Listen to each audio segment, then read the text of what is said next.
Ladies and gentlemen, Lady Winnie Allison. Museveni still continues to present himself as a Democrat. So how do we counter, how do we dismantle the narrative he's sold to the West? Fortunately, we have successfully dismantled that. Yeah. Social media has captured incidences and events in the lives and the existence of the Musevenis like never before. I strongly believe that what he used to portray has definitely been watered down. No, I am not done yet. Ladies and gentlemen, Lady Winnie Allison. But for 20 years, you have a president who is claiming to bring peace in Somalia and everywhere, but his backyard is burning. How so? You know? That's contradictory. So Acholi is exceptional in coming to the table to believe the change because most of them have lived through the camps. They have lived on waiting for Museveni to give them food or opportunity. So they're used to dependency. But a few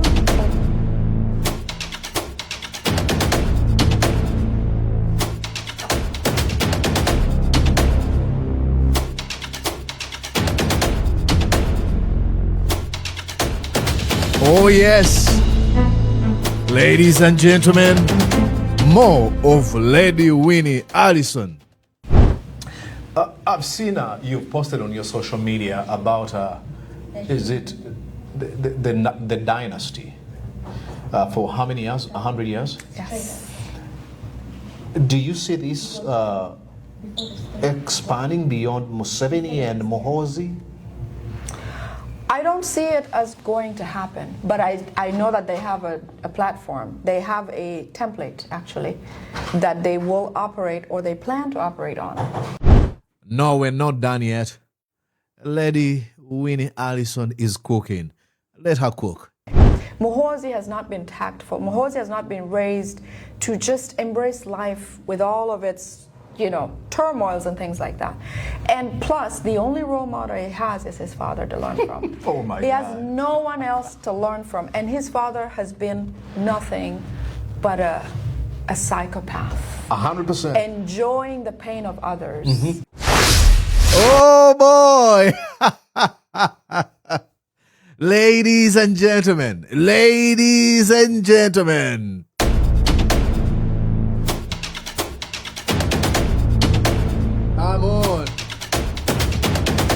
Come on, ladies and gentlemen. Hope you're having a wonderful time. Mordocai, Mulisa here. Happy Saturday. Oh, yes. Happy Saturday. I hope you're having a wonderful time. If you are, congratulations, and please keep it that way. And if you're struggling, everything should be all right, or shall be all right. Well, ladies and gentlemen, during the National Unity Platform Diaspora Convention in Los Angeles, California, last week, I came face to face with Lady Winnie Allison, one of the most outspoken and fearless critics of the Museveni criminal regime, and the former wife of the late Speaker of Parliament, Jacob Olanya. Lady Winnie has emerged as a powerful voice against the Museveni criminal regime, speaking with boldness, that boldness that has earned her comparisons to Turkey-based Ugandan dissident Fred Kajibirumbuye. But her story carries an extraordinary political contradiction. Her late ex-husband once served at the very top of the Museveni establishment. She now relentlessly attacks. So, I put the uncomfortable question to her. Why is she now so fiercely opposed to a regime her late husband once served? The question is, what really changed? And what has pushed her from being this lady who was connected to the establishment to becoming one of its most vocal critics? I want to assure you this. Lady Winnie did not dodge the questions, not a single one of them. What followed was a remarkably candid, coherent, cohesive, cogent, fearless, and revealing conversation. Her answers were measured, eloquent, as I said, and unapologetic. And they offered us a fascinating glimpse into what she believes is wrong with the Museveni's criminal regime, Museveni himself, and his neighbor baby, Muhoozi Kainerugaba, and why she refuses to remain silent. She could choose to live a comfortable life in the USA where she resides, but no. So that is the conversation that you don't want to miss. And as I speak right now, it's going to be playing, but do me 3 magical things. 1, like the video, comment, and invite others to join us. Now you can copy the link and share it in your WhatsApp and other social media groups. That's a very good thing, but subscription is free. And if you want to give me a tip, you can just become a channel member by hitting that join button. With that said, those niceties out of the way, ladies and gentlemen, Lady Winnie with Mordocai Mulisa. You guessed that right. Live. You're watching Mordecai Marissa Live Political Commentary. Please consider subscribing to help grow Uganda's Voices of Struggle ecosystem. Thank you. I cannot appreciate you enough for using your valuable time to always go on social media, break down things for people.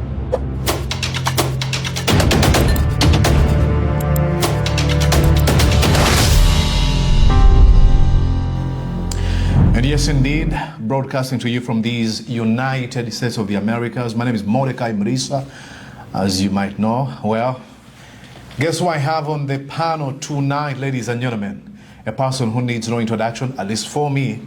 Probably you might be seeing her for the first time, so I'll let her introduce herself, and then we're going to have a wonderful conversation. Welcome to Mordocai Mulisa Live. Thank you. Thank you for having me. You're welcome. To those people who are watching, who are they watching? My name is Lady Winnie Allison. I am a Ugandan-born American citizen. I have lived in the U.S. for over 15 years, and my heart lives in Uganda. I live here, but my heart is in Uganda. I am a strong people power supporter, strong supporter of His Excellency Kyagulanyi Ssentamu. I am proud to be associated with him. Yeah. Well, I'll start right away. Now, I should tell you guys who are watching, we're going to have a freestyle conversation. If you'll be like, hey, Monica, I should have asked this question at the beginning. Please excuse me, it's going to be freestyle. Now, your name is usually, every time they mention your name, there's something they add to your name. Do you want to mention? Oh, no. I could. I'm okay with that. Please. Several people have associated me with Lumbuye. They call me the female Lumbuye. And I'm proud of that because I draw my energy, my courage, my tenaciousness from his resilience, tenaciousness, and longevity in doing what he does. Absolutely. Yeah, so I'm going to ask you a question people usually ask. Where do you get all this information from? So I have associations, I have friends, I have a history of being associated with politicians, but I also have a direct association with Asim Wewile, Bible and Politics. He is my resource, but I also have other resources of individuals who have decided that it is not safe to publish in Uganda, and it's better to have everything sent abroad and have it piped back, because then they can guarantee security and safety of themselves and information. Yeah. Some people have told me, and I'm quite certain you've seen a few comments from apologists, lackeys and minions of the Museveni criminal regime. There's a lot of things to do in the USA. Why not concentrate on the USA? Look, many people have tried. There was a time of Tom Voltaire Okwalinga, and so many others. They've all failed, quote unquote. So why not concentrate on your works in the US? I would say that I could choose that. I am comfortable. I am not looking for anything that adds value to my life in terms of living well, but my heart lives in Uganda. I care about a lot of people in Uganda. I care for change in Uganda. Most of my family lives in Uganda, but more so the fact that the people in Uganda are prosecuted so much that somebody out here has to speak. So I step in the gap because I love people, but I love Uganda more. Well, some people have said, argued again, these are, I call them really, really stupid arguments. They say, you paint this sort of a raven black picture of Uganda. Uganda is not as bad as we project it. What do you have to say about that? I would say that there's a lot of work that needs to be done with regard to opening the eyes of Ugandans. Museveni, or the government right now, has successfully run Uganda on what is called siasa. Siasa meaning that what is said or done does not primarily show intention of what they mean by doing what they do. And so for a long time, many of us, myself included, have thought everything's fine. But we've come to find loopholes in what has been going on that needs to be spoken about. And since it cannot be spoken about back home, I stand in the gap and take charge of what needs to be passed on. So everybody gets awakened and believes and knows that life could be better. Yeah, the same regime apologists have always accused us of being funded and bankrolled by the Western powers. They've said that we have LGBTQ plus communities behind our backs, that we speak because somebody's putting money in our bank accounts. Are you getting paid? Absolutely not. I am self-sustaining. I am an entrepreneur in the United States, a successful one, to say, not to brag. So I'm doing well, that I don't need somebody to sponsor me to speak my heart and tell the truth. What I decided to do is to stand and do what needs to be done without expecting any compensation. That's why when people ask me, are you on YouTube? Are you on different other platforms? No, I'm really a homemade type of activity. Homemade, that I wake up and think about what I need to do some research and come online and just say that. You're talking about you being on social media. Do you think social media has an impact? Look, all I do is social media. I run my daily show. I used to be on radio and TV in Uganda, not anymore. And I know the impact it had. Yeah. Do you think social media is doing anything? 100%. Oh, yeah? Social media has changed lives all over the world, especially for dictatorships like this, like Uganda is. Social media will take it down. I draw some attention and my support also from a movie called The One Piece, that was a part of a revolution that happened in Asia that did bring about the fall of a dictator. Oh, yeah? In Nepal. Oh, yeah? Yes. It was all about social media. Oh, talking about Nepal, I actually made a commentary about it, and there was a kid who actually energized the people, using social media and stuff. Yeah. So, you think that we are making an impact? I believe so, because with a cell phone, no matter where you are in Uganda, you will receive either a bite of information or as much information as you can. It's limited to, I know sometimes who can afford, but the fact that it's on the fingertips, for every reason, social media has been used successfully to achieve the goals. I believe for Uganda, it is one of the things that has been a game changer in politics and just general livelihood.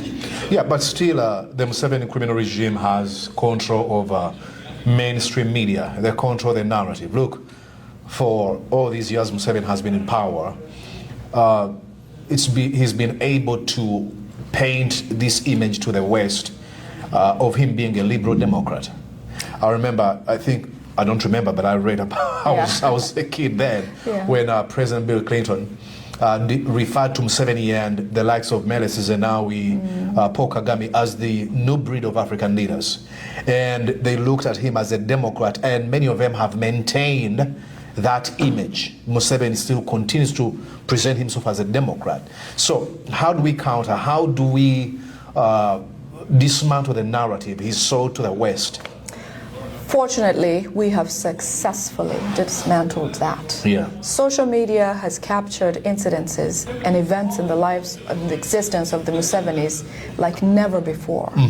I strongly believe that what he used to portray has definitely been watered down, because, for example, such as, the election of 2026, the January 15th election, despite the fact of what he has shown or portrayed himself to be, there's been a lot of information in the background that has been shared, that everybody's mouths just fell open, because you can't believe what he says he's doing or what he has done, because there's a lot of evidence that is truly captured in real time.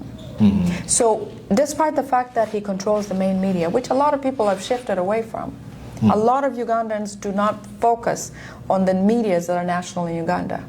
They are on the social media platforms that they feel provide real-time information, even decimating information that's passed on by the mainstream medias. So social media is a revolution that he will never have grips on, because when he came, it wasn't existent.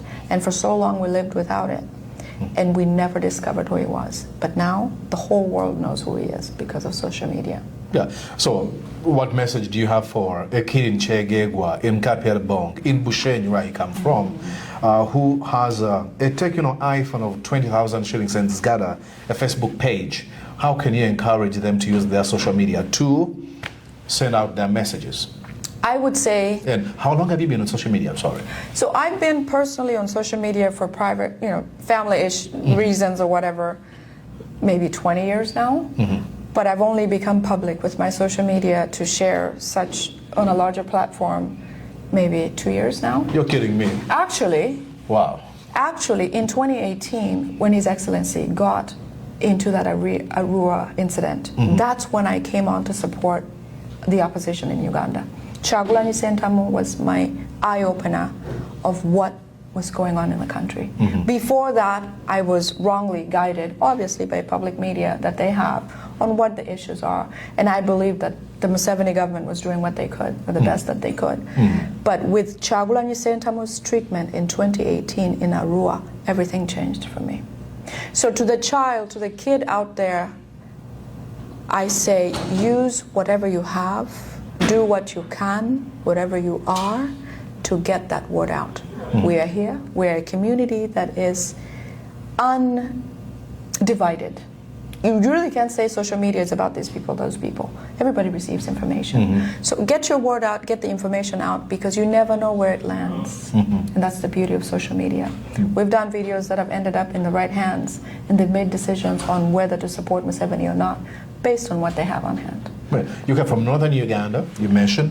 Do you think people out there are conscious to the injustices committed by the Museveni criminal regime? I believe so. Northern Uganda is very unique, Acholi. I'm an Acholi from Pade. I come from Pade district. Proud. Northern Uganda is unique because Northern Uganda was hurt. I won't say the most, but Northern Uganda, as soon as Museveni came into power in 1986, Northern Uganda was hit with the LRA war for 20 years. 20 years? Oh 20 years.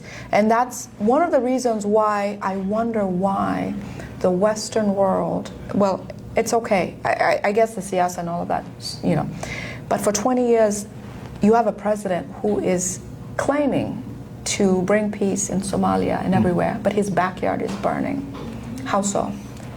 That's contradictory. So Acholi is exceptional in coming to the table to believe the change, because most of them have lived through the camps. They have lived on waiting for Museveni to give them food or opportunity. So they're used to dependency. But a few or several young people and some older people are coming to grips with the fact that, you know what? Whatever they're saying makes sense. When we talk, people play back tapes from previous years. That made sense. The person who did this to me actually was Ugandan. It wasn't whoever they said. Oh yeah, Joseph Kony actually was not a perpetrator. He was trying to defend us. So what we do unravels a lot in the mind of those who existed then. But Northern Uganda has lost a lot of mentors, a lot of adults. Many children born and raised in the camps are all that we have left, for the most part.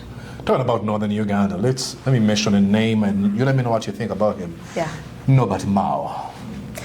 Norbert Mao, like most Ugandans, are looking for survival. Honestly. I don't believe he has an ounce of integrity. No. And here's why. Because if you're going to run for president, why wouldn't you vote for yourself? Why would you vote for somebody else? It's like being a father of a household, but you don't want to be the father of this household. You want to be the father of the neighbor's house. It doesn't make sense. Because you have to hold your ground and your integrity so that we look at you and say, you know what, my dad's right here. And I lean on him. Yeah. He doesn't give that. You know, a few years ago, he was looked at as a future presidential candidate. I mean, his eloquency, his leadership style. I mean, when he came and became president of the Democratic Party, many people fought for Norbert Mao. He was promising. What happened to him? Like several oppositions in Uganda, and this is something that we have to unlearn for most Ugandans. Being in the opposition has always meant either being staged by Museveni or supported to be, I call it his designer opposition. When he sees eloquence, integrity, and all of that in somebody, he draws them close. I believe Norbert Mao was legitimate. Norbert Mao was a dear friend of my ex-husband, Jacob Olanya, who you know very well was in politics. And knowing him from then, which is one of the final moments I've known him, is before I left Uganda to just kind of live here. Norbert Mao had the spirit, had the zeal, had all of that. But Museveni does not leave a threat out there. And that's why you see most of the opposition are drawn close. And that's why the uniqueness of His Excellency Kyagulanyi Ssentamu stands out. The uniqueness of the president of the National Unity Platform, Kyagulanyi Ssentamu, Robert, stands out. Now, this is longer than what you just watched. If you want to go on and watch the entire thing, head over to my YouTube channel, Mordocai Mulisa Live, where I've posted the entire conversation. See you there. Did you enjoy what you just watched? I'm sure they did. I'm going to guess that you did. How about you consider subscribing to Mordocai Marissa Live YouTube channel? Thank you.